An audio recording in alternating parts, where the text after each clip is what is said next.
Hey guys, welcome to MS Beauty Care and Makeup. நான் மௌலி சுதேஷ். இன்றைக்கு நான் உங்கள் எல்லாருக்கும் சாரி வந்து நீங்கள் ப்ரீ ப்ளீட் பண்ணி அயன் பண்ணுறதுக்கு மெஷர்மெண்ட் எடுத்து எப்படி ப்ளீட் பண்ணலாம்னு சொல்லி செய்து காட்ட போகிறேன். உங்களுக்காக இருக்கட்டும் இல்லாட்டி இன்னொருத்தருக்கு நீங்கள் செய்கிறதா இருந்தாலும் எப்பயுமே ப்ரீ ப்ளீட் பண்ண முதல் மெஷர்மெண்ட் எடுத்துட்டு நீங்கள் வந்து ப்ளீட் பண்ணாதான் உங்களுடைய சாரி ஃபினிஷிங் நல்லா இருக்கும். இல்லாட்டி நீங்கள் மதிப்பாக ஆல்ரெடி ப்ளீட் பண்ணிவிட்டு அதுக்கு பிறகு நீங்கள் அயன் பண்ணிட்டீங்கன்னு சொன்னால் நீங்கள் பிறகு வேர் பண்ணிக்கல அது பிறகு உங்களுக்கு ஏற்ற மாதிரி அட்ஜஸ்ட் பண்ணி கட்டும்போது அந்த ப்ளீட்ஸ் படிஞ்சிருக்கும். அது வந்து விளத்தி வந்து உங்களுடைய சாரியோட நீட்னஸை வந்து குழப்பி விட்டுரும்.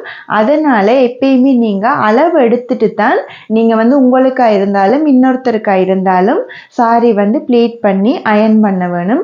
இன்றைக்கு நான் அதுதான் உங்களுக்கு சொல்லித்தர போகிறேன். எப்படி மெஷர்மெண்ட் எடுத்து ப்ளீட் பண்ணலாம்னு சொல்லி பிறகு அடுத்து வரக்கூடிய வீடியோஸில் உங்களுக்கு அயன் பண்ணுற முறையும் மடிக்கக்கூடிய முறையும் வந்து சொல்லித்தரேன். ஒரே வீடியோவில் வந்து லென்த்தாக வந்து கொண்டு போக முடியாது. அடுத்தது வந்து என்னுடைய சேனலை ஃபர்ஸ்ட் டைம் யாராவது பார்க்குறீங்களா இருந்தால் சப்ஸ்கிரைப் பண்ணி தொடர்ந்து பாருங்கள். உங்களுக்கு கண்டிப்பாக யூஸ்ஃபுல்லாக இருக்கும். ஓகே, எப்படி மெஷர்மெண்ட் எடுத்து ப்ளீட் பண்ணலாம்னு சொல்லி பார்க்கலாம். இன்றைக்கு வந்து நான் ஒரு செமி சில்க் சாரி தான் எடுத்திருக்கிறேன். எந்த சாரியாக இருந்தாலும் நீங்கள் இந்த மெத்தடில் தான் செய்யணும். ஃபர்ஸ்ட் வந்து சாரியோட முந்தான பகுதியை வந்து எடுத்துக்கொள்ளுங்க. நான் ஏற்கனவே ஷார்ட்ஸில் வந்து மெஷர்மெண்ட் எடுக்கிறது போட்டிருக்கிறேன். அதில் பார்க்காதவங்க இருந்தால் அவங்களுக்காக தான் இதில் வந்து நான் செய்து காட்டுறேன்.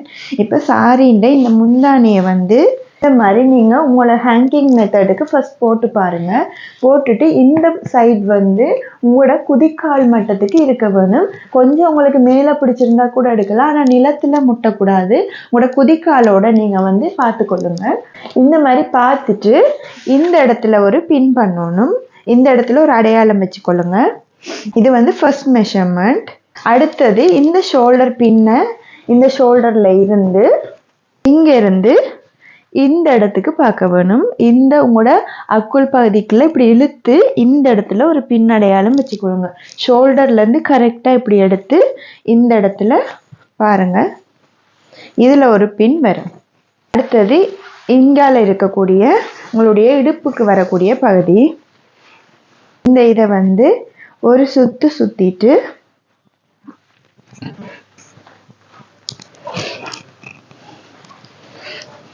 இந்த இடத்துல ஒரு மார்க் இவ்வளவு வருது. இந்த இடத்துல ஒரு பின் பண்ணணும். இதுதான் முக்கியமான 3 பின் பண்ணக்கூடிய இடம். மற்றது இந்த நடுவில் இருக்கக்கூடிய பகுதியில் தான் உங்களுடைய இந்த முன்னுக்கு வரக்கூடிய ப்ளீட்ஸ் வந்து வரும். அதுக்கு நீங்கள் ப்ளீட் பண்ணிக்கல, நான் காட்டித்தரேன். ஒரு கொஞ்சம் இங்கேருந்து ஸ்பேஸ் விட்டுட்டு தான் எடுக்கணும். ஏன்னா நீங்கள் இங்கேருந்து இங்கே சுற்றி வர்றதுக்கு ஒரு பகுதி வரும். அந்த துண்டுக்கு ஒரு கொஞ்சம் இடத்த விட்டுட்டு மிச்சம் எல்லாத்தையும் வந்து ப்ளீட் பண்ணிக்கொள்ளலாம். ஓகே, இப்போ நான் வந்து உங்களுக்கு ஃபர்ஸ்ட் ப்ளீட் வந்து பண்ணி காட்டுறேன். ஃபர்ஸ்ட் வந்து முந்தான ஃப்ளீட்ஸ் வந்து நாங்கள் பிடிச்சி கொள்ளுவோம். பாருங்கள், எங்களுக்கு சாரிண்ட இப்படி இடது பக்கம்தான் பெண்களுக்கு நார்மலாக வரும். அப்போ மேலே வரக்கூடிய பகுதி இதில் தான் துவங்கும். அப்போ இதை வந்து முதலாவதாக பிடிக்கிறேன். முதலாவது நல்ல பக்கமும் பின்னுக்கு வரக்கூடியது வந்து பிரபலமும் வரணும். இந்த மாதிரி பிடிக்கலாம். இப்போ இந்த மாதிரி வந்து சில சாரிக்கு வந்து வராது, சரியாக முலம் பிடிக்காது. அந்த மாதிரி இருக்கும்போது நீங்கள் சாரியை இந்த மாதிரி பிடிச்சிட்டு இப்படி மடியுங்க. உங்களுக்கு எவ்வளோத்துக்கு ப்ளீட்டட் அகலம் தேவையோ அந்த அளவுக்கு வந்து மடிச்சு கொள்ளுங்க. மடிச்சுட்டு நீங்கள் வந்து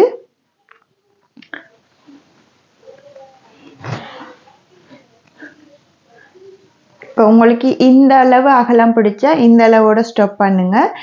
வெட்டிங்க்கு வேர் பண்ணுறதுக்கு வந்து இந்த அளவுக்கு வைக்க முடியாது. அப்போ நீங்கள் இன்னும் கொஞ்சம் நான் சின்னதாக காட்டுறேன். இந்த மாதிரி மடிச்சுட்டு இது வந்து உங்களுக்கு ப்ளீட் வந்து முலம் சரியாக வராட்டி தான் நீங்கள் இந்த மெத்தட் யூஸ் பண்ணுங்கள். சாதாரணமாக வந்தால் ஓகே.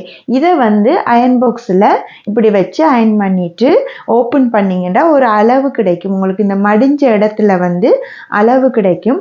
அந்த அளவுக்கு நீங்கள் எடுத்துக்கொள்ளலாம். இப்போ நான் நார்மலாகவே எடுக்கிறேன் இந்த அகலத்துக்கு. இப்போ சின்ன ப்ளீட்ஸ் வந்து எல்லாரும் விரும்ப மாட்டாங்க. இப்போ கொஞ்சம் வயதுக்கு மூத்தவங்களாக இருந்தால் கொஞ்சம் அகலமான ப்ளீட்ஸ் தான் விரும்புவாங்க. அதே மாதிரி கொஞ்சம் உடம்பாக இருக்கக்கூடியவங்களுக்கும் நீங்கள் வந்து ஆக சின்ன ப்ளீட் எடுக்கக்கூடாது. அவங்களுக்கு இந்த சைடில் இந்த பிரஸ்ட் ஏரியாவில் வந்து கொஞ்சம் இங்கால தள்ளி தெரியும். அதனால அப்படியானவங்களுக்கு முடிஞ்ச அளவு கொஞ்சம் அகலமான ப்ளீட் நீங்கள் எடுத்துக்கொள்ளுங்க. இப்போ பாருங்கள், நான் அயன் போர்டில் வந்து சாரியை வந்து ஃபிக்ஸ் பண்ணி உங்களை செஞ்சு காட்டுறேன். ஃபர்ஸ்ட் இந்த இடத்த வந்து இது நேர் பக்கமாக இருக்கணும். இதை இப்படி அயன் போர்டில் ஃபிக்ஸ் பண்ணிடுங்க. பின் ஒன்று அடிச்சுட்டு அதுக்கப்புறமா நாங்கள் ப்ளீட் பண்ணுவோம். இப்போ நீங்கள் கதவுலெல்லாம் போட்டு இப்படி இழுத்தீங்கன்னா நல்லா டைட்டாக வரும். அந்த மாதிரி நீங்கள் பெட்டில் இல்லை சோஃபாவில் கூட எடுத்துக்கொள்ளலாம். இப்போ இந்த நேருக்கு ஃபஸ்ட் பிடிச்சிக்கொள்ளுங்க. உங்களோட கையை வந்து இப்படி கொடுக்கணும். ஃபர்ஸ்ட் இந்த கையை இங்கே நேருக்கு பிடிச்சிட்டு அதுக்கு பிறகு இந்த கையால் இப்படி மடிங்க. எனக்கு தெரிஞ்சு இது ஒரு நல்ல ஈஸியான மெத்தட். வேறு வேறு மெத்தட்ஸும் இருக்குது. நான் அடுத்தடுத்த வீடியோவில் ஒரு மெத்தட் செஞ்சு காட்டுறேன். இந்த மாதிரி மாறி மாறி கொடுத்தீங்கன்னு சொன்னால் உங்களுக்கு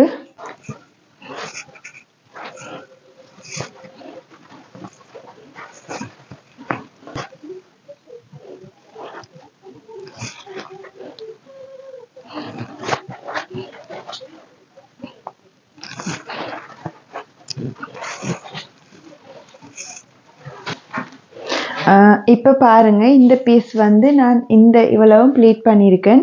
இதே மாதிரி நீங்கள் மிச்சம் இருக்கக்கூடிய இங்கே வரைக்கும் அளவெடுத்தம் அந்த பின் வரைக்கும் ஃபுல்லாகவே மாறி மாறி ப்ளீட் பண்ணிக்கொள்ளுங்க. இப்போ இதை தூக்கி திருப்பி இங்கே பின் பண்ணிவிட்டு அதே இடத்துல திருப்பி இங்கேருந்து ஸ்டார்ட் பண்ணுங்கள். அப்போ தான் ஈஸியாக இருக்கும்.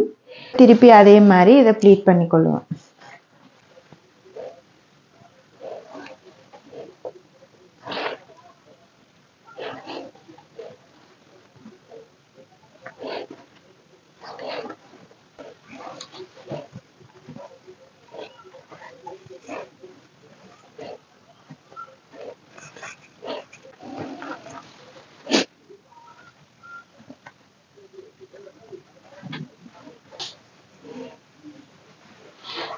இப்போ இங்கே ஒரு பின் பண்ணிக்கொள்கிறேன்.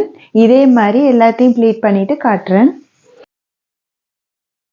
இப்போ பாருங்கள், நான் ஃபுல்லாக ப்ளீட் பண்ணிட்டேன். அடுத்தது வந்து கீழே எங்களுக்கு இடுப்பு பகுதியில் வரக்கூடிய ப்ளீட் வந்து செய்ய போகிறோம். அதுக்கு வந்து இப்போ நாங்கள் எடுத்து முடித்த இடத்துல இருந்து இப்போ முந்தானையில் நாங்கள் விட்ட இடத்துலேருந்து ஒரு 1/2 மீட்டர் இல்லாட்டி 1 மீட்டர் இடைவெளி விட்டுருங்க.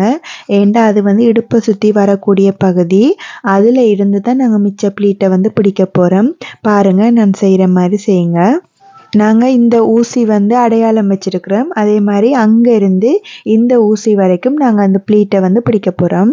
இப்போ முந்தானையிலேருந்து ஒரு 1 மீட்டர் அளவு நான் விட்டுட்டு ஸ்டார்ட் பண்ணுறேன்.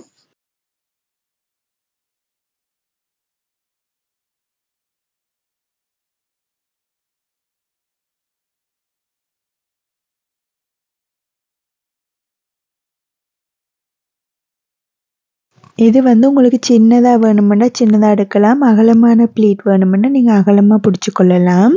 சில சாரிக்கு வந்து கொஞ்சமாக இடைவெளி வரும்.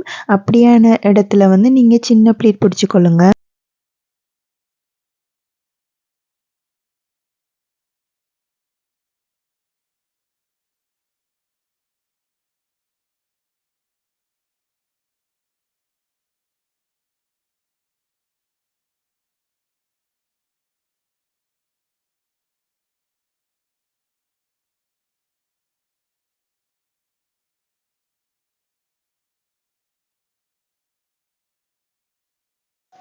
இதில் வந்து நீங்கள் சரிசமனாக இருக்கணும். இந்த ப்ளீட் வந்து சரியாக மடித்து பிடிச்சிட்டு அதுலேயும் நீங்கள் ஒரு பின் பண்ணிக்கொள்ளுங்க.